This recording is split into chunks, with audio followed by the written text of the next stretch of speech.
Welcome to Pod Sothoth, a Lovecraft book club. I'm your host and reader, Todd Beardsley.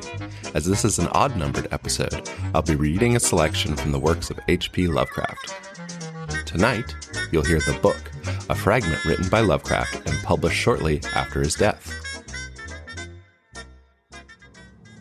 The Book by H.P. Lovecraft, first published in the journal Leaves in 1938. My memories are very confused. There is even much doubt as to where they begin, for at times I feel appalling vistas of years stretching behind me, while at other times it seems as if the present moment were an isolated point in a gray, formless infinity. I am not even certain how I am communicating this message. While I know I am speaking, I have a vague impression that some strange and perhaps terrible meditation will be needed to bear what I say to the points where I wish to be heard. My identity, too, is bewilderingly cloudy. I seem to have suffered a great shock, perhaps from some utterly monstrous outgrowth of my cycles of unique, incredible experience.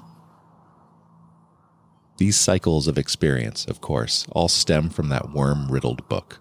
I remember when I found it, in a dimly lighted place near the black, oily river where the mists always swirl.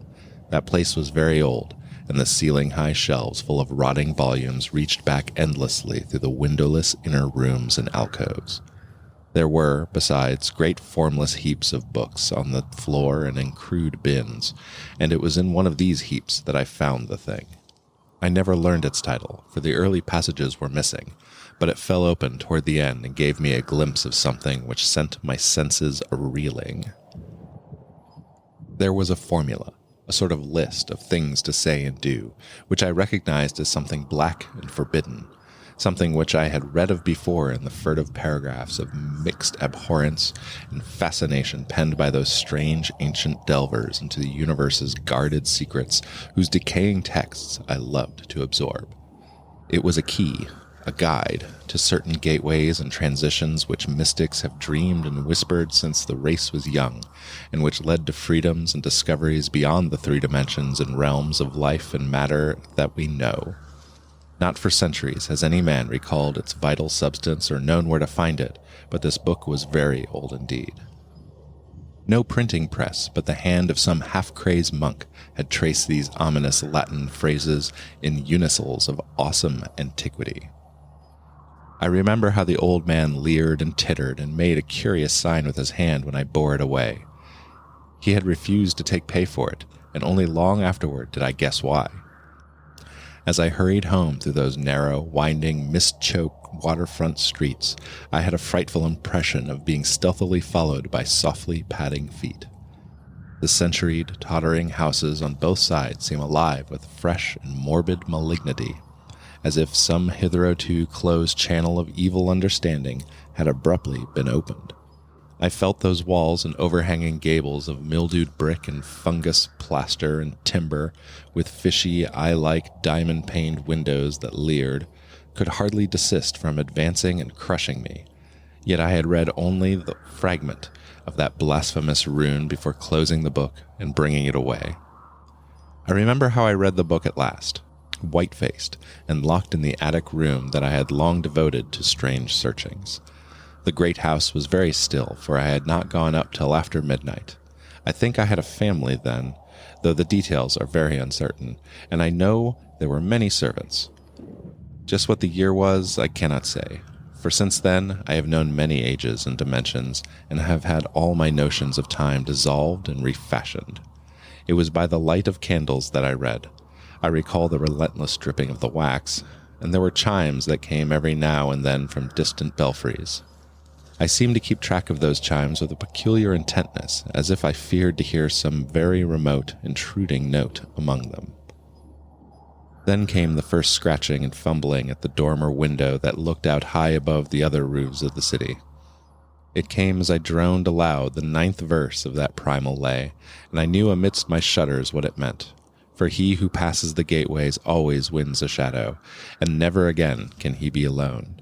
I had evoked, and the book was indeed all I had suspected.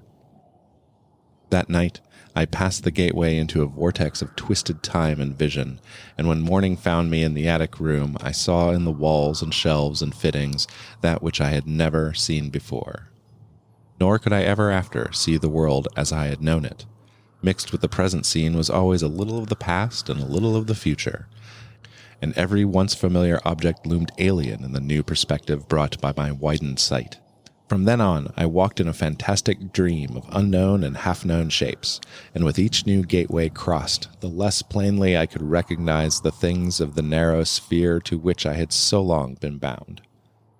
What I saw about me, none else saw, and I grew doubly silent and aloof lest I be thought mad.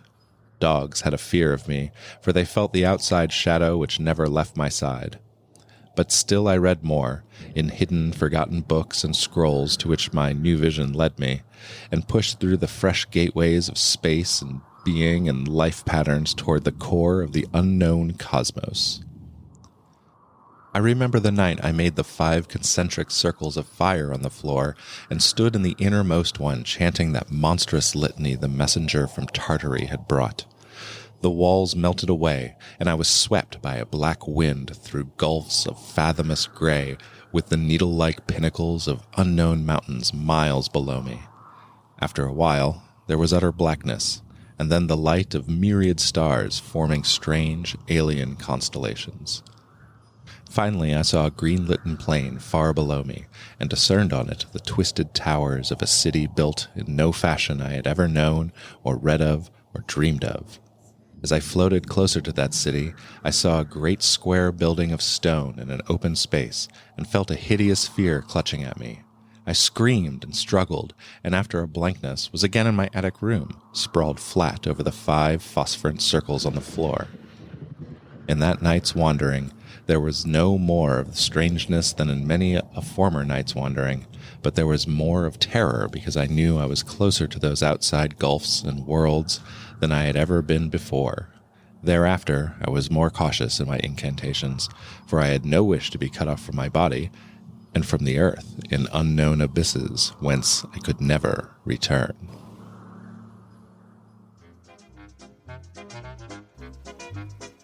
This has been The Book by H.P. Lovecraft, first published in Leaves in 1938. This has been Pod Sothoth, a Lovecraft book club. We're experimenting with a new cadence for publishing, where the next episode will be released immediately after this one, so you don't have to wait around to catch the thrilling discussion betwixt Claire and I. Because of this, you might want to adjust your podcast app settings to play episodes oldest to newest if you want to automatically hear the story first.